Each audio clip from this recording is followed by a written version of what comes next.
रुलाने वाली कहानी, दर्द भरी लड़की की कहानी। आरती बचपन से ही पढ़ने में बहुत कमजोर थी। उसका शरीर का रंग सांवला था, चेहरे का डिजाइन कुछ खास नहीं था। औरों की अपेक्षा भगवान उसके दांतों के भी बनावट अच्छा नहीं दिए थे। आरती का चेहरा अच्छा न होने के कारण स्कूल में बच्चा अक्सर उसे चढ़ाते रहते थे। कोई आरती का फ्रेंड बनने के लिए तैयार नहीं था। जब आरती अपने गांव के गालियों से गुजरती थी, बगल में खड़े लोग भी अपना मुंह फेर लेते थे। आरती को इस बात से बहुत ज्यादा पीड़ा होता था। वह यह नहीं समझ पा रही थी क्योंकि वह बहुत छोटी बच्ची थी। आखिर बात क्या है? हमारे चेहरे को देखकर लोग अपना मुंह क्यों छुपा लेते हैं? आरती जब स्कूल से घर वापस आती थी, तब अपने माँ से एक यही सवाल करती थी कि माँ, जब हम अपने स्कूल से घर आती हूँ तो लोग हमें ऐसे क्यों देखते हैं, और स्कूल में भी हमसे कोई बात नहीं करता है। हमारा कोई फ्रेंड भी नहीं बन रहा है, अतः हमसे कोई बातचीत भी नहीं करता है। इतना बात सुनकर आरती की माँ की आंख में आंसू आ गया। वह फफक फफक कर रोने लगी,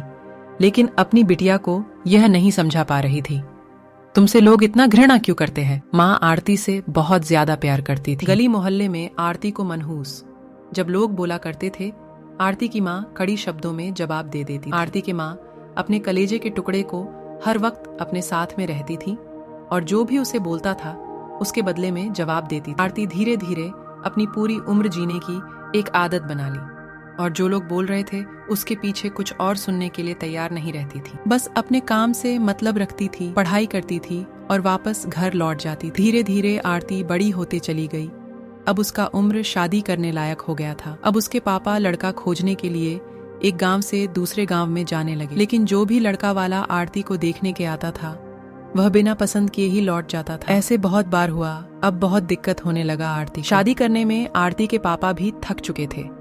लड़का खोजते खोजते ऐसा कोई गांव नहीं था जिस गांव में आरती के पिता लड़का खोजने के लिए नहीं गए थे। अब आरती के पापा भी गुस्से में आकर आरती को मनहूस बोलना चालू कर दिया, लेकिन माँ तो एक ऐसी थी जो सभी लोगों को समझाती थी और आरती के बारे में भला बुरा कहने वालों को सबक सिखाती थी। भगवान ने भी आरती के साथ बहुत ही क्रूरता मजाक किए थे। शरीर के बनावट ऐसे बना दिए थे जिसे देखकर कोई भी लड़का वाला पसंद ही करता था। आरती भी इस बात को लेकर चिता कर रही थी, पापा हमारे लिए इतना दूर दूर तक जाते हैं लड़का देखने के लिए, लेकिन हमें कोई भी लड़का पसंद नहीं करता है। आरती अपने कामों में ज्यादा व्यस्त रहती थी। वह खाना बनाने में बहुत ज्यादा समय देती थी। आरती की खाना बनाने ने बहुत ज्यादा मजा आता था। आरती ने बहुत सारे खाना बनाने की रेसिपी के बारे में जानकारी हासिल कर ली थी। इसके लिए उन्होंने किताबें, रेडियो, टीवी चैनल पर वीडियो देख ली थी। आरती के द्वारा बनाया गया खाना बहुत स्वादिष्ट और टेस्टी होता था। आरती की तारीफ उसके चेहरे से कोई नहीं करता था, लेकिन उनकी खाना बनाने का जो तरीका था, उनके खाना में जो स्वादिष्ट था, उसे हर कोई तारीफ करता था। खाना बनाने में आरती के जितने भी आजू बाजू औरतें थीं, उन सभी औरतें में बहुत ज्यादा फेमस हो गई थीं। जिस औरत को लगता था कि आज नया खाना बनाना है और कुछ नया आइडिया इसमें टेस्टी लाना है, तो औरत आरती के पास में आकर जानकारी लेती थी। बहुत सारे औरत ये भी सोचती थी कि आरती के द्वारा बनाए गए खाना को हम सीख लें, लेकिन यह उन सभी के बस की बात नहीं था। आरती के हाथ में ऐसा टाइमिंग जादू था जो आरती के इस कला को कोई सीख नहीं पाया। आरती का जीवन और उसका लाइफ चक्र उतार चढ़ाव में कटता रहता था। माता पिता और रिश्तेदार बहुत कोशिश कर रहे थे कि आरती कहीं न कहीं शादी हो जाए। बहुत कोशिश के बाद माँ पापा ने एक लड़का वाले को मना लिया था। वे सब आरती को देखने के लिए घर पर आने वाला था। आरती को इस बात की खबर लग जाती है कि हमारी शादी होने वाला है। आरती दुखी हो जाती है और गुस्सा करने लगती है और आरती रोती हुई कहने लगती है कि आप सब इतना सारे लड़के वालों को देखने के लिए बुलाते हो, लेकिन कोई हमें पसंद नहीं करता है और जो भी आता है हमारी मजाक बनाकर चला जाता है। आप सबकी बदनामी होती है। गांव समाज का बोलता है कि लड़का वाला देखने आया था और आरती को पसंद नहीं किया। गांव वाले भी कहते हैं कि पता ना उसके मम्मी पापा ऐसे उसको जन्म दिए हैं। इस मनहूस को कहीं शादी ठीक ही नहीं हो रहा है। माँ ने आरती को समझाई कि शादी में अक्सर ऐसा होते रहता है, हर कोई किसी को पसंद नहीं होता है। जिसे तुम पसंद आ जाओगी तो तुमसे जरूर शादी कर लेगा। तुम अपना ख्याल रखो, तुम अपने आप पर ध्यान दो। कौन तुम्हें पसंद करेगा या नहीं करेगा यह तुम उनके पर छोड़ दो। अगले दिन लड़का वाले आरती को देखने वाले थे, लेकिन आरती उसी दिन सुबह में ही सज संवर कर कहीं निकल गई थी। लड़का वाले घर पर आते हैं, लेकिन मम्मी पापा को नहीं पता था आरती कहाँ गई है। जब लड़की देखने का बारी आता है तो आरती घर में नहीं थी। लड़का वाले इस पर गुस्सा हो जाते हैं और पूरा खरी खोटी सुनाते हैं आरती के मम्मी पापा को। वैसे भी पापा आरती पर बहुत ज्यादा गुस्सा करते थे, लेकिन उस दिन की हरकत से आरती के पापा के ऊपर खून सवार हो गया था। आरती ने अपने पापा को गुस्से में पागल कर दिया था। उस दिन आरती के पापा ने उसके मम्मी पर सारा गुस्सा उतार दिए। आरती के पापा ने उसके मम्मी को बहुत भला बुरा कहे कि यह सब तुम्हारी सिर पर चढ़ाने का नतीजा है, तुम्हारी ही वजह से आज आरती ऐसा हरकत कर रही है। अब शाम का वक्त होने वाला था। आरती घर को लौट चुकी थी। आरती के चेहरे पर बहुत ज्यादा खुशी था और उसके हाथ में एक चेक था। आरती कोई एक सर्टिफिकेट लेकर आई थी। आरती ने अपने उपलब्धि के बारे में अपनी मम्मी से कुछ बोलने वाली ही थी कि इसी बीच आरती के मम्मी ने उसको खरी खोटी सुनाना शुरू कर दिया। उसकी मम्मी ने आरती को इतना खरी खोटी सुनाई कि आरती सपना में भी यह नहीं सोच पाती कि मम्मी आज हमें इतना भला बुरा बोलेगी। इससे पहले आरती की मम्मी ने आरती को इस तरह के शब्दों का उच्चारण नहीं की थी। आरती के माँ ने एक बात बोली आरती से कि बाकी सब लोग सही कह रहे थे कि तुम सच में मनहूस हो। आज तुम्हारी वजह से सब कोई परेशान है। अच्छा तो होता तुम पैदा होते ही मर जाती। आज यह दिन हमें देखने को नहीं पड़ता। गांव घर में तेरा सिर नहीं उठ पा रहा है। आरती इस वाक्य को सुनकर आवाक थी। वह कुछ बोल नहीं पा रही थी क्योंकि जब आरती बोलने की कोशिश कर रही थी उसके मम्मी के शब्दों से इसकी आवाज दब जाता था। आरती चुपचाप निठुर भाव से खड़ी थी। आरती की आंख में आंसू बहा रहे थे। आरती बिल्कुल व्याकुल हालत में खड़ी थी। वह कुछ बोल नहीं पा रही थी। आरती अपने माँ से एक ही सवाल कर रही थी, माँ क्या मैं इतनी बदनसीब हूँ कि मुझे आप मारना चाहती थी? क्या मुझे मारना चाहती थी? मैं ऐसी क्या गलती कर दी हूँ? आरती के द्वारा बोला गया एक भी बात का असर उसके मम्मी पर नहीं था। आरती की मम्मी काम कर रही थी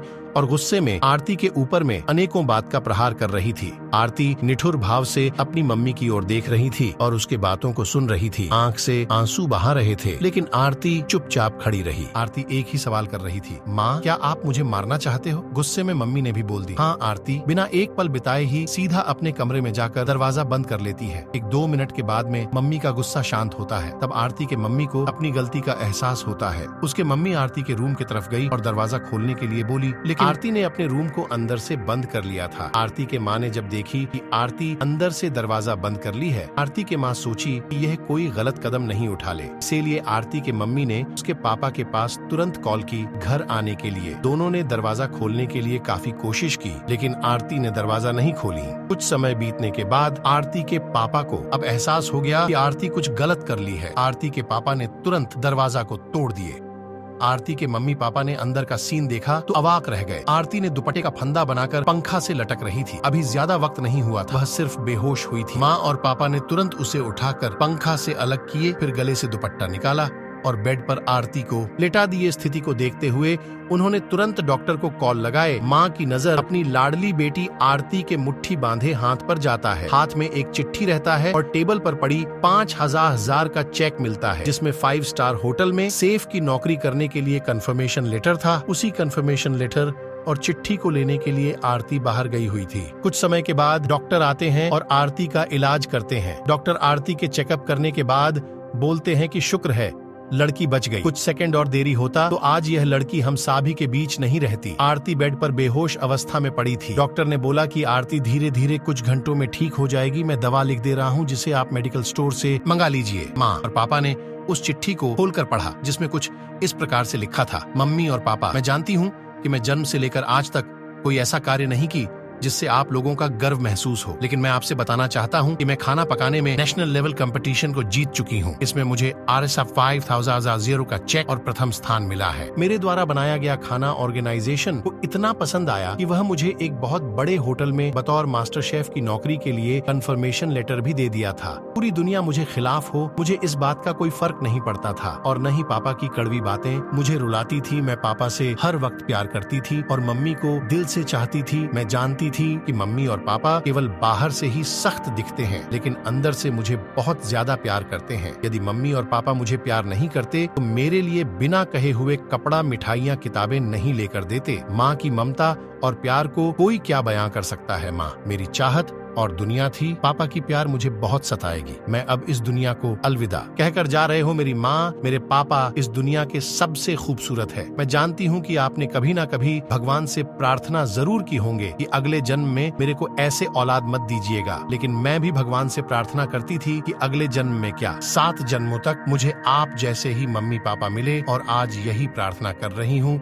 मैं उस भगवान के पास जा रही हूँ जिसे आप लोग बहुत पहले हम हैं वहाँ पर भेजना चाहते थे। चिट्ठी में बहुत सारे इमोशनल बातें लिखी गई थी, जिसे पढ़कर आरती के मम्मी पापा की पांव तले जमीन खिसक गए थे। आरती के मम्मी पापा बहुत पछतावा कर रहे थे और उनके आंख से आंसू बहुत ज्यादा गिर रहे थे। आरती बेड पर भीड़ पड़ी हुई थी। उसकी माँ उसके सिर पर हाथ फेरकर रो रही थी। पिता को बर्दाश्त नहीं हो रहा था, वह भी आरती के लिए जोर जोर से चिल्लाकर रोने लगे। आज के इस लॉन्ग इमोशनल स्टोरी कहानी से हमें यही शिक्षा मिलता है कि हमें कभी भी दूसरे के बारे में कमेंट नहीं करना चाहिए। भगवान जो भी उस व्यक्ति को दिए वह कुछ सोच समझकर ही दिए होंगे। दूसरे पर कमेंट करने से पहले खुद को भी देख लेना चाहिए कि हमारे अंदर कितना अवगुण है।